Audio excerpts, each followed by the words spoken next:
साथियों, आप सभी का इस प्लेटफॉर्म पर स्वागत है।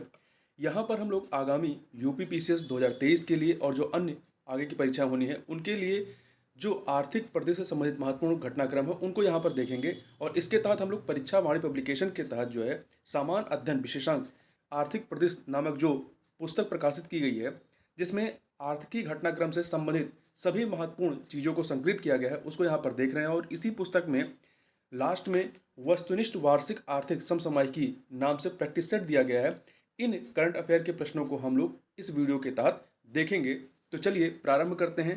पहला प्रश्न है, निम्नलिखित में से कौन सी केंद्रीय बजट 2023-24 की प्राथमिकता है? तो देखिए, जो केंद्रीय बजट 2023-24 है, इसमें जो है 7 प्राथमिकताएं तय की गई हैं। 7 प्राथमिकताएं तय की गई हैं, वो कौन कौन सी हैं? तो इसमें देखिए, एक है समावेशी विकास, दूसरा है अंतिम छोर व व्यक्ति तक पहुंचना अर्थात आखिरी व्यक्ति तक पहुंचना, तीसरा है अवसंरचना एवं निवेश, चौथा है क्षमता का विकास जो इसमें नहीं दिया गया है, पांचवा है हरित विकास, वो भी इसमें नहीं दिया गया है, छठा है युवा शक्ति, वो भी इसमें नहीं दिया गया है, उसके यहाँ पे नारी शक्ति दिया गया है, और सातवां है वित्तीय क्षेत्र। तो वित्तीय क्षेत्र यहाँ पर दिया गया है। तो ये 7 प्राथमिकताएं हैं जिनमें से 4 के बारे में इस प्रश्न में दिया गया है। तो ये चारों जो है इन 7 प्राथमिकताओं में शामिल है। तो देखिए, ऑप्शन देखेंगे तो आपको 1, 2, 3 और 7 कहीं नहीं दिखाई पड़ रहा है। तो यहाँ पे यदि पहले वाले में 1, 2, 3 एंड यहाँ पे 7 जोड़ दिया जाए तो ये वाला ए वाला ऑप्शन सही हो जाएगा। तो इसको ध्यान रखिएगा। आगे चलते हैं। तो यहाँ ये भी ध्यान रखिएगा कि इसमें जो है ग्रामीण अधोसंरचना विकास, संधारणीय विकास, नारी शक्ति ये शामिल नहीं है। ठीक है, क्षमता का विकास शामिल है, संधारणीय विकास नहीं। अगला प्रश्न जो है कि भारत की कौन सी उपलब्धि समावेशी विकास को परिलक्षित करती है? तो देखिए, पहला, स्वच्छ भारत मिशन के अंतर्गत 11.7 करोड़ परिवारों में शौचालय की व्यवस्था, ये सही है। दूसरा, प्रधानमंत्री उज्ज्वला योजना के अंतर्गत रसोई गैस के 9.6 करोड़ कनेक्शन, ये भी सही है। तीसरा, 120 करोड़ लोगों को 220 करोड़ कोरोना वैक्सीन का टीकाकरण, ये भी सही है। 47.8 करोड़ प्रधानमंत्री जनधन खाते, ये भी सही, सबके सब सही हैं। डी ऑप्शन हो जाएगा। 2023-24 के लिए केंद्रीय बजट में निम्नलिखित में से कौन सी योजना प्रारंभ किए जाने की घोषणा की गई है? तो देखिए, इसमें आपकी प्रधानमंत्री विश्वकर्मा कौशल सम्मान, पीएम विकास, आत्मनिर्भर बागवानी स्वच्छ पौध कार्यक्रम, ये स्किल सेल एनीमिया उन्मूलन मिशन और बच्चों और किशोरों के लिए राष्ट्रीय डिजिटल पुस्तकालय, ये सभी योजनाएं प्रारंभ करने की घोषणा की गई। तो 1, 2, 3, 4 डी ऑप्शन। श्री अन्न के संदर्भ में निम्नलिखित में से कौन सा कथन जो है वो सही नहीं है? पहला, श्री अन्न का उल्लेख 2023-24 के केंद्रीय बजट में है, सही है। ज्वार, रागी, बाजरा, कट्टू, रामदाना, कगनी, कुटकी, कोदो, चीना और सामा को श्री अन्न का नाम दिया गया है, सही है, ये मोटे अनाज है। सी, श्री अन्न जो है एक विशेष प्रकार का धान जो पश्चिम बंगाल में उगाया जाता है, ये सही नहीं है। डी, भारत विश्व में श्री अन्न का सबसे बड़ा उत्पादक तथा दूसरा सबसे बड़ा निर्यातक देश है, सही है। अगला है, कृषि वर्धक निधि एग्रीकल्चर एक्सेलरेट फंड का प्रयोग निम्न में से किस हेतु किया जाएगा? तो देखिए, एग्री स्टार्टअप्स की स्थापना ग्रामीण क्षेत्र में युवा उद्यमियों द्वारा किए जाने, सही है। किसानों को नवोन्मेषी एवं किफायती समाधान उपलब्ध कराने, इसके लिए भी। तीसरा, कृषि पद्धतियों को बदलने, उत्पादकता एवं लाभप्रदता को बढ़ाने के लिए आधुनिक प्रौद्योगिकियों को बढ़ावा देने, इसके लिए भी। तो इन तीनों के लिए इसका इस्तेमाल किया जाएगा। तो यहाँ पर 1, 2, 3 डी ऑप्शन। अगला है, 2023-24 के केंद्रीय बजट में निम्नलिखित में से किस फसल की उत्पादकता में वृद्धि करने के लिए विशेष उपाय अपनाए जाने की बात कही गई है? तो कपास के। अगला है, कृषि, पशुपालन, डेयरी व मत्स्य पालन क्षेत्रों के लिए वर्ष 2023-24 के लिए साख वितरण जो ऋण देने की व्यवस्था है का लक्ष्य कितना निर्धारित किया गया है? तो 20 लाख करोड़। अगला है, भारत में किस वर्ष तक सिकिल सेल एनीमिया का उन्मूलन करने के लक्ष्य है? तो 2023-24 के बजट में सिकिल सेल एनीमिया उन्मूलन मिशन प्रारंभ किए जाने की घोषणा की गई है 2047 तक। राष्ट्रीय डिजिटल पुस्तकालय की स्थापना मुख्य रूप से किस वर्ग के लिए की जा रही है? तो ये बच्चों और किशोरों के लिए। अगला है, वर्ष 2023-24 के बजट में घोषित पीबीटीजी विकास मिशन किस वर्ग के सर्वांगीण विकास हेतु लक्षित है? तो ये संवेदनशील जनजातीय समूह के लिए। निम्नलिखित में से किस योजना के लिए वर्ष 2023-24 के बजट आवंटन में 66% की वृद्धि करके कुल आवंटन परिव्यय 79,000 करोड़ रुपया कर दिया गया है? तो ये किया गया है आपका प्रधानमंत्री आवास योजना के लिए।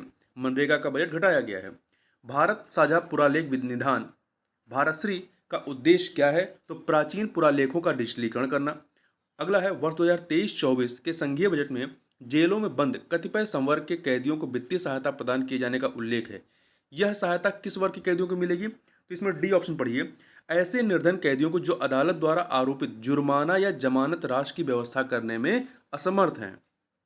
अगला है वर्ष 2023-24 के संघीय बजट में पूंजीगत निवेश परिव्यय के बारे में की गई घोषणा के संदर्भ में निम्नलिखित में से कौन सा तथ्य जो है वो सही है? कौन सा तथ्य सही है? देखिए, पहला, परिव्यय में लगातार तीसरे वर्ष 33% 33% की तीव्र वृद्धि करके इसे 10 लाख करोड़ रुपया किया गया है। यह कथन आपका सही है। दूसरा, वर्ष 2023-24 की पूंजीगत निवेश परिव्यय आवंटन सकल घरेलू उत्पाद का 3.3% होगा। ये भी सही है।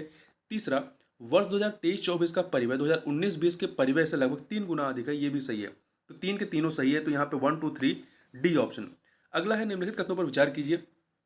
दो कथन दिए गए हैं। पहला है वर्ष 2023-24 के में केंद्र के प्रभावी पूंजीगत बजट का आकार 13.7 लाख करोड़ है। प्रभावी पूंजीगत बजट का, सही है।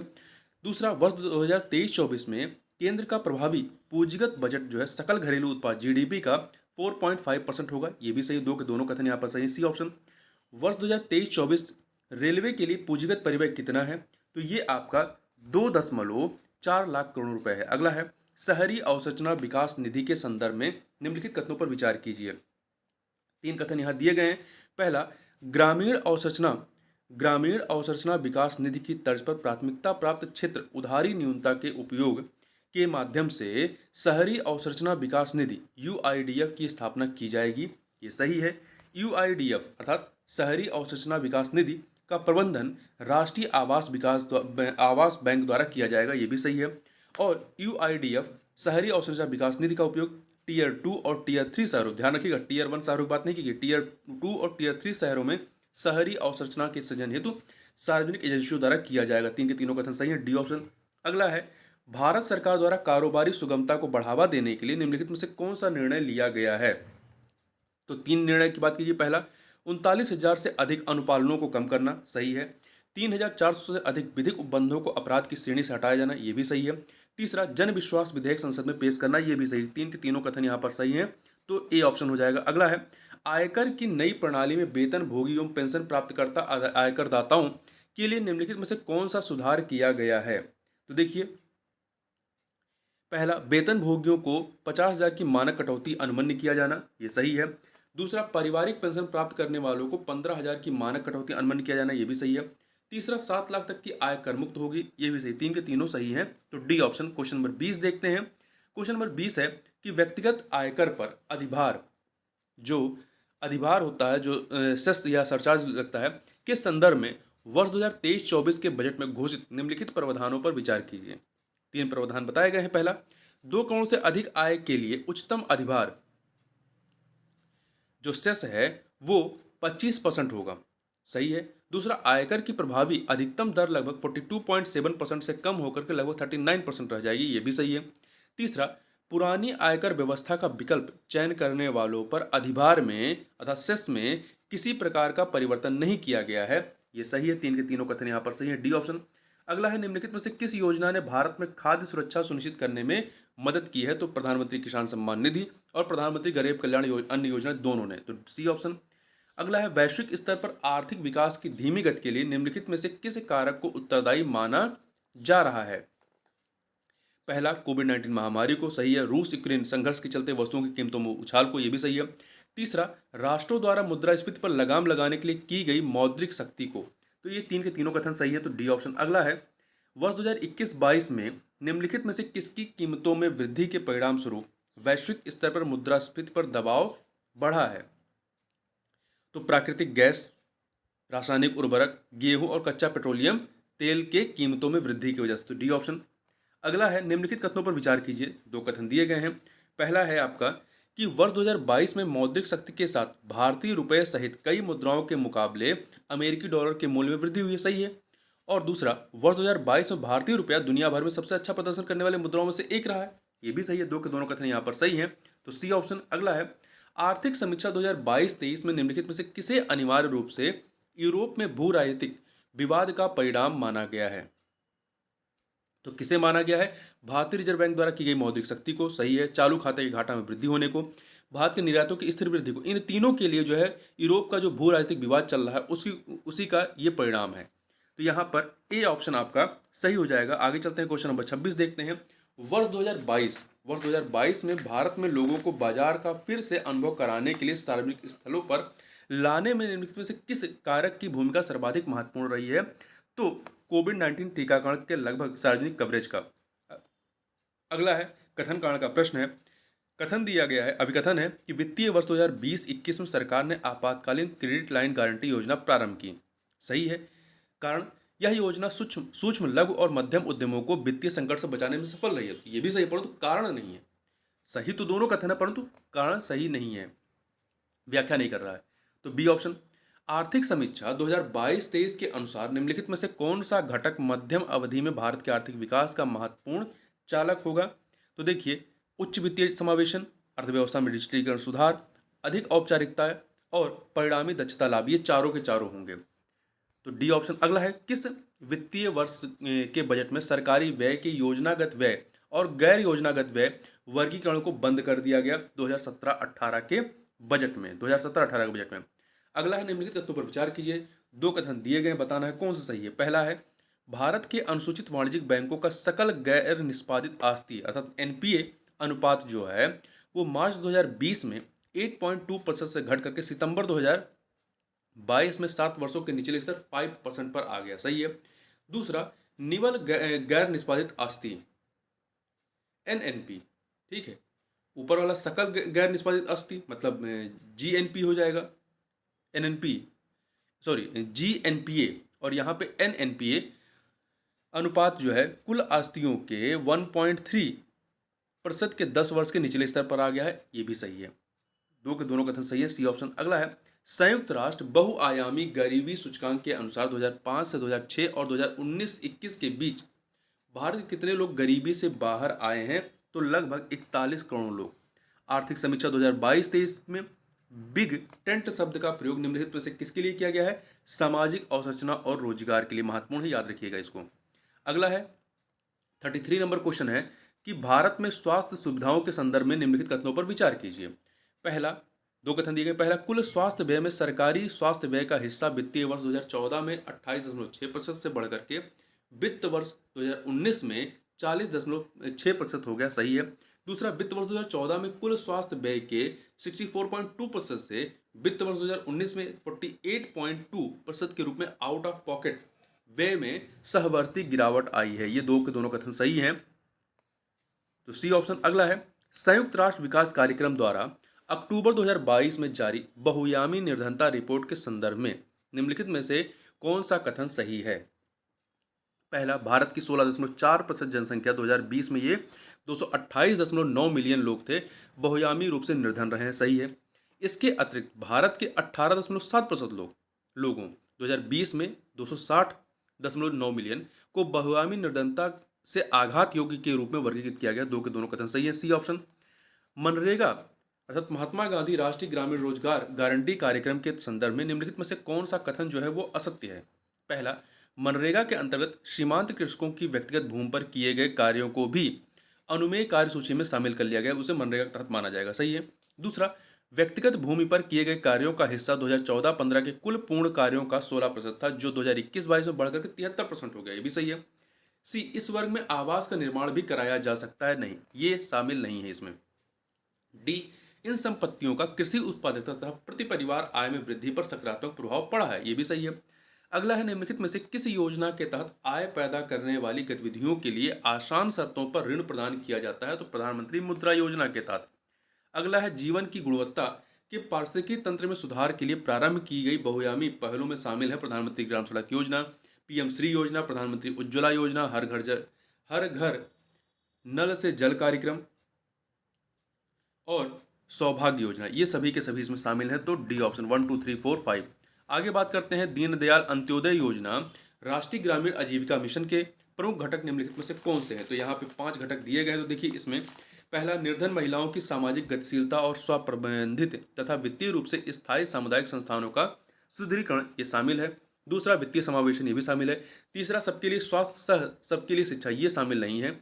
स्थायी आजीविका, ये शामिल है। सामाजिक समावेशन, सामाजिक विकास और अभिसरण ये शामिल है। तो 1, 2, 4, 5 डी ऑप्शन। पूरी तरह से जैविक खेती अपनाने वाला दुनिया का पहला राज्य कौन सा है? तो सिक्किम है। चालू वर्ष 2023 को किसके लिए अंतर्राष्ट्रीय वर्ष के रूप में विश्व भर में मनाया जा रहा है? तो पौष्टिक अनाज मिलेट ईयर के रूप में। राष्ट्रीय खाद्य सुरक्षा अधिनियम नेशनल फूड सिक्योरिटी एक्ट के तहत देश में लगभग 81 करोड़ जनसंख्या को कितनी अवधि तक निःशुल्क अनाज उपलब्ध कराने की घोषणा सरकार ने दिसंबर 2022 में की है? तो 1 वर्ष तक। वाणिज्य मंत्रालय के अंतिम आंकड़ों के अनुसार अप्रैल दिसंबर 2022 के दौरान भारत के वस्तुगत निर्यात लगभग कितने रहे हैं? तो 330 अरब डॉलर। अगला है वाणिज्य मंत्रालय के अंतिम आंकड़ों के अनुसार अप्रैल दिसंबर 2022 के दौरान भारत के वस्तुगत आयात, यहाँ निर्यात की बात की थे, आयात लगभग कितनी राशि के रहे हैं? तो ये आपका 550 अरब डॉलर। मतलब हम लोग निर्यात कम करते हैं, आयात ज़्यादा करते हैं, इसलिए हमारा व्यापार घाटा रहता है। आगे बात करते हैं। सरकार ने माइकल देवव्रत पात्रा को किस पद पर 1 वर्ष के लिए पुनर्नियुक्ति 2023 में की है? तो भारतीय रिजर्व बैंक के डिप्टी गवर्नर के रूप में। भारत की किस फिल्म के गीत नाटू नाटू को सर्वश्रेष्ठ मौलिक गीत का गोल्डन ग्लोब पुरस्कार जनवरी 2023 में प्राप्त हुआ है? तो ये आरआर को। भारत के किस शहर में 17वां प्रवासी भारतीय दिवस सम्मेलन जनवरी 2023 में संपन्न हुआ? तो मध्य प्रदेश के इंदौर में। पर्यटन को प्रोत्साहन देने, ध्यान रखिए 17वें नंबर का था, पर्यटन को प्रोत्साहन देने के लिए विश्व स्तर पर अंतर्राष्ट्रीय पर्यटन प्रदर्शनी फितूर किस देश में जनवरी 2023 में आयोजित हुई? तो स्पेन में। अगला है विमानन क्षेत्र की भारत की द्वैवार्षिक 2 वर्ष पर होने वाली प्रदर्शन एरो इंडिया 2023 का आयोजन किस शहर में फरवरी 2023 में संपन्न हुआ? तो बेंगलुरु में। कहां पर? बेंगलुरु में। आगे चलते हैं, क्वेश्चन नंबर 49 देखते हैं। भारत के आरक्षित विदेशी मुद्रा कोषों में भारी गिरावट 2022 के दौरान आई है। भारतीय रिजर्व बैंक के आंकड़ों के अनुसार दिसंबर 2022 के अंत में कुल विदेशी मुद्रा कोष कितनी की राशि के थे? तो ये आपके 562 अरब डॉलर के। अगला है ग्लोबल इनोवेशन इंडेक्स 2022 के आधार पर नवाचार के मामले में भारत को 132 देशों में कौन सी रैंक प्रदान की गई है?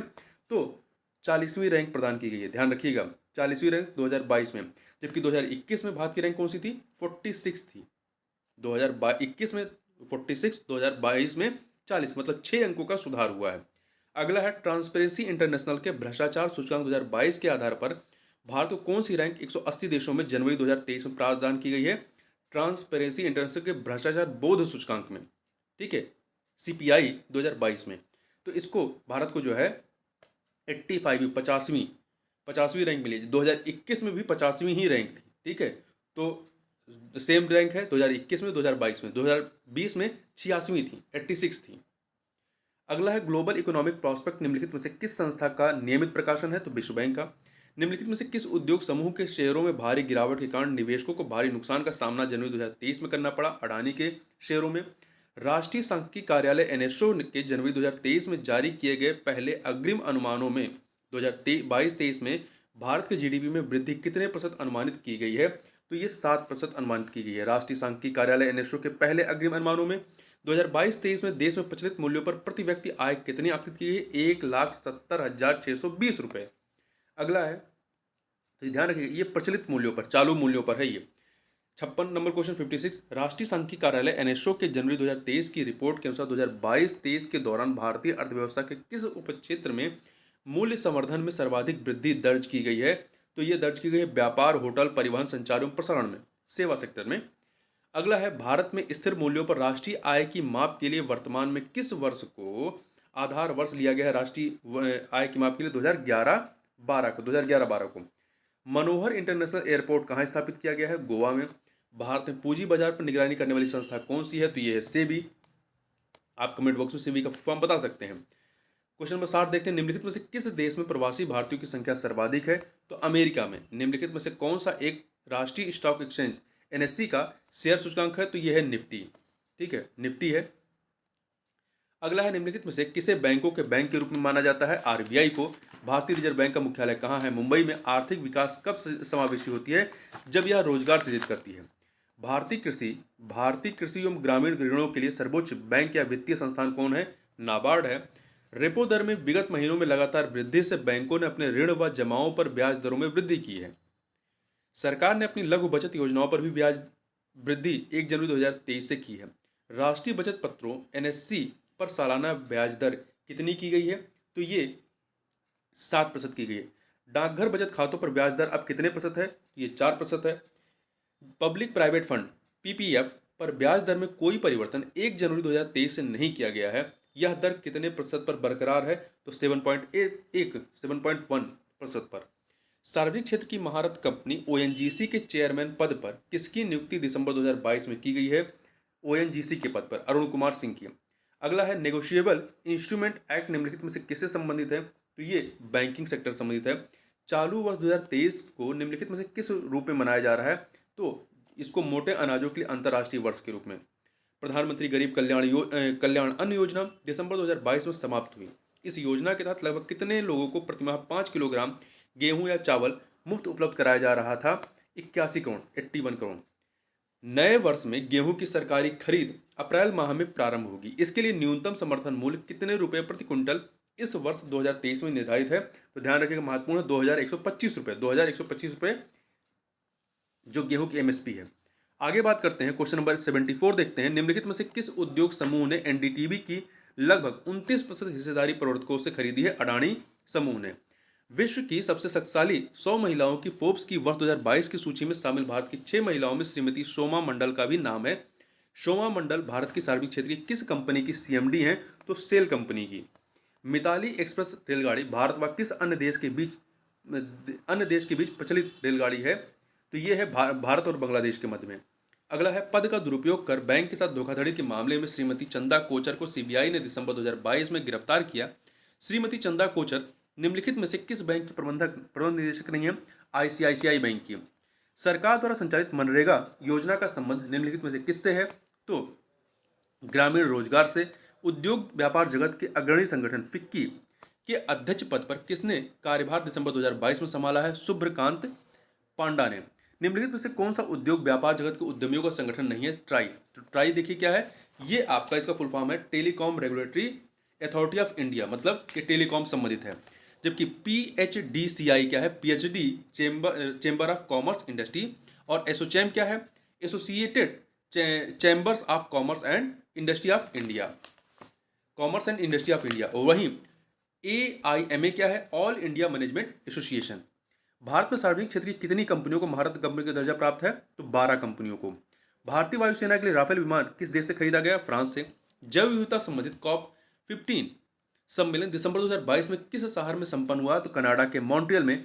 आपसे प्रश्न है कि ये बताइए कि मिस्र के शर्म अल शेख में कौन सा सम्मेलन हुआ था? आगे चलते हैं, भारत में गेहूं का सबसे बड़ा उत्पादक राज्य कौन सा है? तो उत्तर प्रदेश। दिसंबर 2022 में मौद्रिक नीति की द्वैमासिक समीक्षा के तहत निम्नलिखित में से किस दर में 0.35% की वृद्धि रिजर्व बैंक द्वारा की गई है? तो रेपो दर में, बैंक दर में और सीमांत स्थायी सुविधा दर में। तो 1 2 3 सी ऑप्शन। अगला है, चालू वित्तीय वर्ष 2022-23 में देश के सकल घरेलू उत्पाद जीडीपी में कितने प्रतिशत वृद्धि का अनुमान भारतीय रिजर्व बैंक ने दिसंबर 2022 में व्यक्त किया? 6.8%। लंबे समय तक सार्वजनिक क्षेत्र में रही एयर इंडिया अब टाटा सन्स की पूर्ण स्वामित्व वाली कंपनी है। विमानन क्षेत्र की निम्नलिखित में से किस कंपनी का विलय एयर इंडिया में होने जा रहा है? तो विस्तारा का। निम्नलिखित में से किस देश या क्षेत्र के साथ भारत का स्वतंत्र व्यापार समझौता दिसंबर 2022 में प्रभावी हुआ है? ऑस्ट्रेलिया के साथ। नई दिल्ली में नवंबर 2022 में संपन्न भारत के 41वें अंतर्राष्ट्रीय व्यापार मेले में फोकस राज्य का दर्जा किन दो राज्यों को प्रदान किया गया? केरल और उत्तर प्रदेश को। नवंबर 2022 में नई दिल्ली में संपन्न 41वें अंतर्राष्ट्रीय व्यापार मेले की थीम क्या थी? Vocal for local, local to global. C option. Bharat के 53वें अंतर्राष्ट्रीय फिल्म महोत्सव का आयोजन नवंबर 2022 में किस शहर में किया गया? तो गोवा में। यहीं पर हमेशा होता है अधिकतर टाइम। अगला है, नवंबर 2022 में भारत के 53वें अंतर्राष्ट्रीय फिल्म महोत्सव में फोकस कंट्री का दर्जा किस देश को प्रदान किया गया? तो ये प्रदान किया गया फ्रांस को। भारत के 53वें अंतर्राष्ट्रीय फिल्म महोत्सव में फिल्म जगत से संबंधित निम्नलिखित में से किस हस्ती को Indian film personality of the year का पुरस्कार दिया गया? चिरंजीवी को। भारत के 53वें अंतर्राष्ट्रीय फिल्म महोत्सव में किस फिल्म के लिए सर्वश्रेष्ठ फिल्म का गोल्डन पिकॉक प्रदान किया गया? I have electric dreams, Spain की मूवी है। तो बी ऑप्शन। निम्नलिखित में से कौन स्टील मैन ऑफ इंडिया के रूप में विख्यात थे? जे ईरानी। प्रधानमंत्री किसान सम्मान निधि योजना के तहत पात्र किसानों के लिए 2-2 हजार रुपए की कुल कितनी किस्तें नवंबर 2022 के अंत तक जारी की जा चुकी हैं? 12। अगला है, दुग्ध उत्पादन के मामले में भारत का विश्व में अब कौन सा स्थान है? पहला स्थान है। 98 नंबर क्वेश्चन देखते हैं। निम्नलिखित में से किस कंपनी को महारत्न कंपनी का दर्जा प्राप्त नहीं है। देखिए, कोल इंडिया लिमिटेड को, पावर फाइनेंस कॉर्पोरेशन को, गेल इंडिया को प्राप्त है, परंतु हिंदुस्तान एरोनॉटिक्स लिमिटेड को नहीं। ये आपकी मिलरत कंपनी है। अगला है विश्व की विकसित एवं उभरती हुई अर्थव्यवस्था के समूह G20 का 17वां शिखर सम्मेलन नवंबर 2022 में कहाँ संपन्न हुआ? इंडोनेशिया के बाली में। और वहीं 18वां शिखर सम्मेलन 2023 की अध्यक्षता कौन कर रहा है? भारत कर रहा है। भारत में संपन्न होगा। तो निम्नलिखित में से कौन सा देश वर्तमान में G20 समूह का अध्यक्ष है? तो भारत है। इससे आगे के प्रश्नों को हम लोग नेक्स्ट वीडियो में कवर करेंगे। तो इस वीडियो में बस इतना ही। मिलते हैं नेक्स्ट वीडियो में, तब तक के लिए बहुत बहुत धन्यवाद।